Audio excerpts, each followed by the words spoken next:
नमस्कार. तर आज आपण ना या व्हिडिओमध्ये सूर्यनमस्कार कसे करायचे स्टेप बाय स्टेप पाहणार आहोत. बघा, जर तुम्हाला एक्सरसाइज करायला अजिबात तुमच्याकडे वेळ नाहीये तर तुम्ही फक्त सूर्यनमस्कार करून सुद्धा तुम्ही तुमचा पूर्ण शरीरावरचा फॅट कमी करू शकता. तुमचं वजन सुद्धा फास्ट कमी होणार आहे, कारण सूर्यनमस्कारमध्ये पूर्ण 12 आसने असतात. त्यामुळे जर तुम्ही दररोज 10 मिनिटं जरी वेळ काढला ना तरीही तुम्हाला सूर्यनमस्कार करून तुमचं वजन कमी व्हायला खूप छान मदत होणार आहे. करून बघा. सुरुवातीला थोडेसे कठीण जातील, तुमचा हात खाली जाणार नाही, हात पूर्ण जमिनीला पायाला टच होणार नाही, चालेल. जसं तुम्हाला सुरुवातीला जमणार आहे ना तसं करण्याचा प्रयत्न करा. आज तुम्हाला इथे स्टेप बाय स्टेप दाखवणार आहे. तुम्ही फक्त मोबाईल समोर ठेवायचा आहे आणि माझ्यासोबत हे सूर्यनमस्कार करून पाहायचे आहेत. तर चला सुरुवात करूया. सूर्यनमस्कार लगेच करायला जाऊ नका. त्या अगोदर तुम्हाला 5 मिनिटं पूर्ण वॉर्मअप करून घ्यायचं आहे.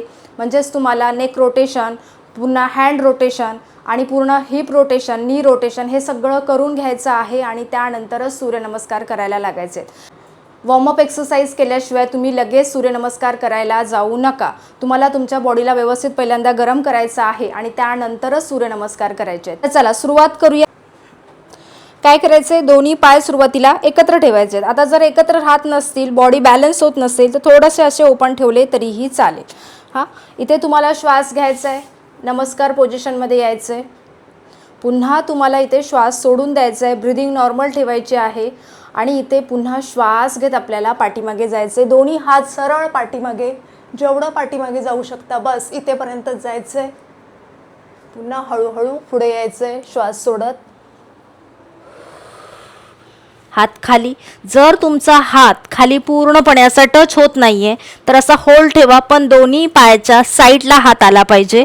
आणि इथे गेल्याच्या नंतर तुम्हाला काय करायचंय, तुमचा डावा पाय पाठीमागे घेऊन जायचा आहे, गुडघा खाली टच करायचा आहे आणि आपला हा उजवा पाय सरळ ठेवायचा आहे 90 डिग्री. दोन्ही हात खाली, वरती बघायचं आहे. इथे श्वास घेत आपल्याला वरती बघणार आहोत.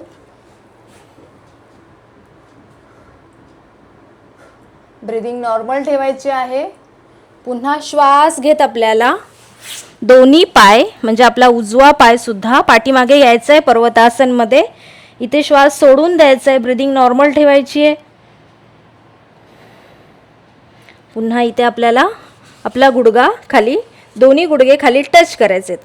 आता आपली चेस्ट आपल्याला दोन्ही हाताच्या मध्ये घेऊन यायचे. आता होत नसेल सुरुवातीला पूर्ण असं खाली जात असाल चालेल, प्रयत्न केल्यानंतर तुम्हाला जमणार आहे. हिपचा भाग वरती आणि इथे पुन्हा श्वास घेत वरती आलो. वरती स्ट्रेच करायचे भुजंगासनमध्ये. पुन्हा श्वास सोडत पर्वतासनमध्ये यायचंय. सावकाश करा की जेणेकरून तुम्हाला समजणार आहे. आता आपण आपला डावा पाय पाठीमागे घेऊन आलेलो, सेम तोच पाय आपल्याला पुढे घेऊन यायचा आहे किंवा तुम्ही उजवा पाय सुद्धा आणू शकता. श्वास घेतला, पाय आपला बरोबर दोन्ही हाताच्या मध्य सेंटरला आला पाहिजे. सुरुवातीला येत नसेल इथे आला चालेल, ते घेऊन यायचंय. वरती बघायचंय. सुरुवातीला पाय तुम्ही असा ठेवला तरीही चालेल. पुन्हा थोडंसं वरती यायचंय, दोन्ही पाय एकत्र, डोकं खाली घेऊन जायचंय. जेवढं सुरुवातीला तुम्ही खाली बेंड होऊ शकता तेवढं तुम्हाला खाली व्हायचं आहे. अँड पुन्हा श्वास घेत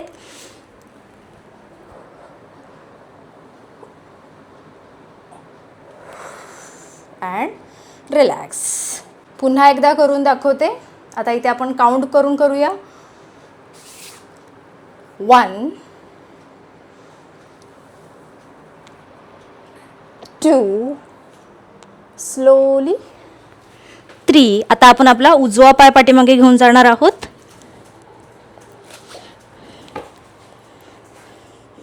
4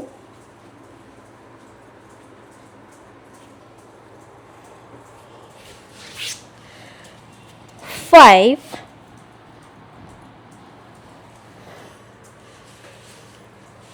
6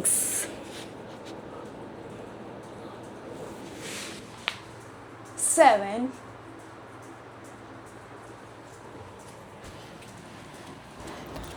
8 9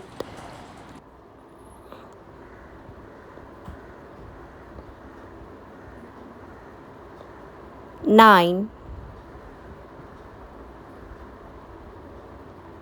10 11 12 1 2 3 4 5 6 7 8 9 10 11 12. कुणी कुणी माझ्यासोबत हे सूर्यनमस्कार करून पाहिलेले आहेत, मला नक्की कमेंट्स करायचे आहेत. सुरुवातीला तुमचा हात खाली टच होत नसेल ना, चालेल, जिथेपर्यंत जातोय तिथे घेऊन जा. एका पायाने तुम्ही उजव्या पायाने केलात की त्यानंतर सेम डाव्या पायाने सेम व्हेरिएशन करायचं आहे. किंवा तुम्ही समजा एकच पाय पाठीमागे घेऊन जात आहे तर एकच पाय तोच पाय पुढे आला, समजा डावा पाय पाठीमागे गेला तर तोच तुम्हाला डावा पाय पुढे घेऊन यायचा आहे आणि त्यानंतर सेम उजव्या पायाने करायचं आहे. असं केलं तरीही चालेल. नक्की करून पाहायचे आहेत आणि मला कमेंट्स करायचे आहेत कुणी कुणी करून पाहिलेले आहेत आणि हा व्हिडिओ कसा वाटला हे सांगायला विसरू नका. आपण भेटूया नेक्स्ट व्हिडिओमध्ये. धन्यवाद.